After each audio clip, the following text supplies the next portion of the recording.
स्वागत है दोस्तों आपका हमारे यूट्यूब चैनल में।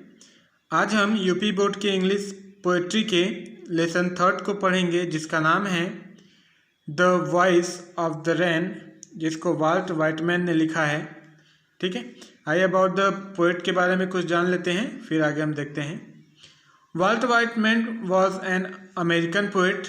वाल्ट व्हाइटमैन एक अमेरिकन कवि थे। He was a patriot. वो एक देशभक्त थे। He was born on 31 May 1819 और उनका जन्म 21 मई 1819 में हुआ था। और ही was a famous teacher among his student. वह सभी विद्यार्थियों में एक बहुत ही प्रसिद्ध अध्यापक थे। He was a journalist also. वह जर्नलिस्ट भी थे। और उनकी मृत्यु he left the world on 26 March 1892 for heaven. और उनकी मृत्यु 26 मार्च 1892 में हो गई। ठीक है, आइए अबाउट द पोएम के बारे में कुछ देख लेते हैं। In the poem Rain and Music are compared each other. इस कविता में कवि वाल्ट व्हाइटमैन ने वर्षा और म्यूजिक से कंपेयर किया है। ठीक है, both of them rise from their sources. ये दोनों चीज़ें, वर्षा और गीत, एक ही जगह से उत्पन्न होती हैं। हेल्प द वर्ल्ड, संसार से उत्पन्न होती हैं।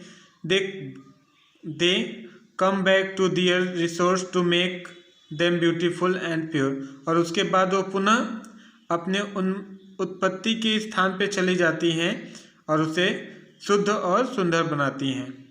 ठीक है, कहने का मतलब यहाँ पे वाल्ट व्हाइटमैन जो हमारे पोएट हैं, उन्होंने इस कविता में वर्षा और म्यूजिक, संगीत से तुलना किया है और यह बताने का प्रयास किया है कि इसका जो रिसोर्स होता है यह पृथ्वी से उत्पन्न होती है, इस संसार से उत्पन्न होता है और इस संसार को ही चला जाता है। मतलब इस संसार को सुंदर बनाता है और शुद्ध बनाता है और अपने स्थान पर पुनः चला जाता है। ठीक है, तो आइए अब हम पोएम को देखते हैं। And who art thou said I to the soft falling shower which strange to tell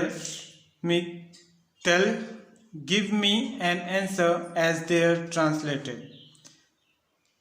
and who art thou, art मतलब कला, दाउ माने यू।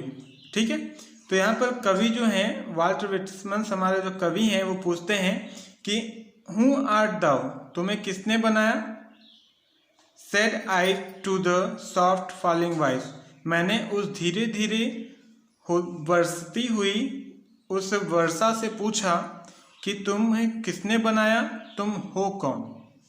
ठीक है, यहाँ पे कवि कह रहे हैं कि हु आर्ट दाउ, तुम्हें किसने बनाया, तुम कौन हो। I said to the soft falling voice, मैंने उस धीरे धीरे बरसती हुई वर्षा से पूछा। ठीक है, या फिर कह सकते हैं कि मैंने उस वर्षा से पूछा कि तुम्हें किसने बनाया, तुम कौन हो। Which strange to tell give me an answer, जिसने मुझे आश्चर्यचकित जवाब भी दिया। जिसने मुझे, विच माने जिसने, स्ट्रेंज मतलब आश्चर्यचकित, टू टेल बताया, कि गिव मी एन आंसर, जिसने मुझे आश्चर्यचकित जवाब भी दिया, मेरे प्रश्नों का उत्तर दिया। एज हियर ट्रांसलेटेड, कि मैं भावार्थ हूँ। उस वर्षा ने मुझे जवाब दिया कि मैं भावार्थ हूँ। I am the poem of earth said the voice of the rain. I am the poem of the earth. मैं इस पृथ्वी की कविता हूँ। said the voice of the rain. उस वर्षा ने अपनी आवाज़ में कहा कि मैं पृथ्वी की कविता हूँ। Eternal I rise impalpable out of the land and the bottomless sea. देखिए, Eternal I rise impalpable out of the land, मैं धरती के इम्पेबल मतलब न समझने योग्य। ठीक है, और इंटरनल मतलब होता है लगातार, लगातार मैं धरती के ऊपर से, लगातार मैं धरती से होते हुए समुद्र के सतह तक जाती हूँ। अपवर्ड टू हेवन, उसके बाद मैं आकाश की ओर जाती हूँ।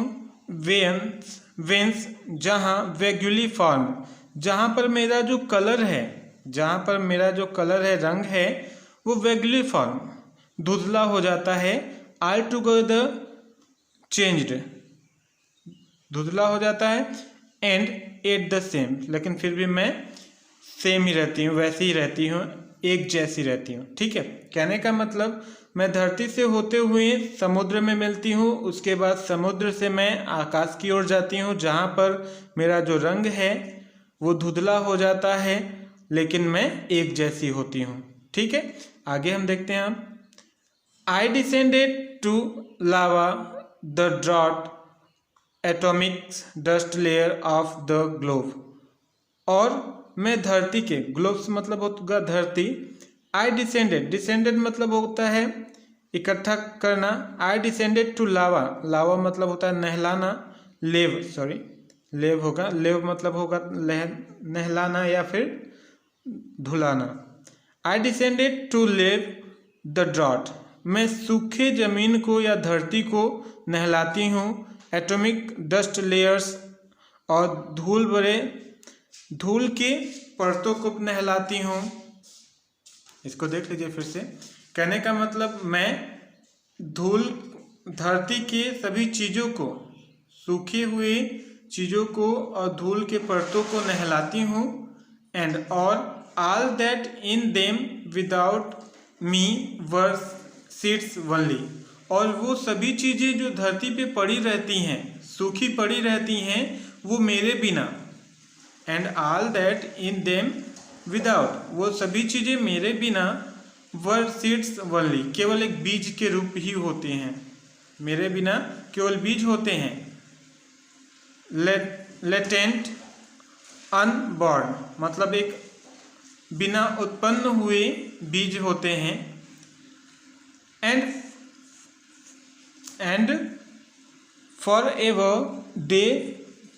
forever by day and night I give back life to my own origin। देखिए, एंड forever, और हमेशा मैं दिनों रात I give back life, मैं उन्हें जीवन देती हूँ। to my own origin, जो मेरे स्वयं की स्रोत हैं। कहने का मतलब हम यहाँ से फिर से देख लेते हैं कि मैं उन सभी इकट्ठा सूखी हुई, ड्रॉट मतलब होता है सूखे हुए चीज़ों को नहलाती रहती हूँ अपने धरती पर।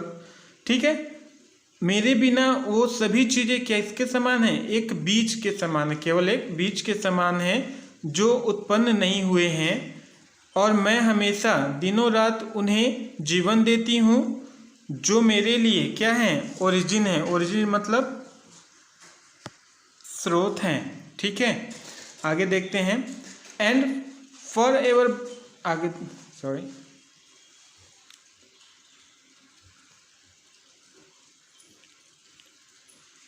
And make pure and beautify it, और मैं उन्हें प्योर, शुद्ध और सुंदर बनाती हूँ।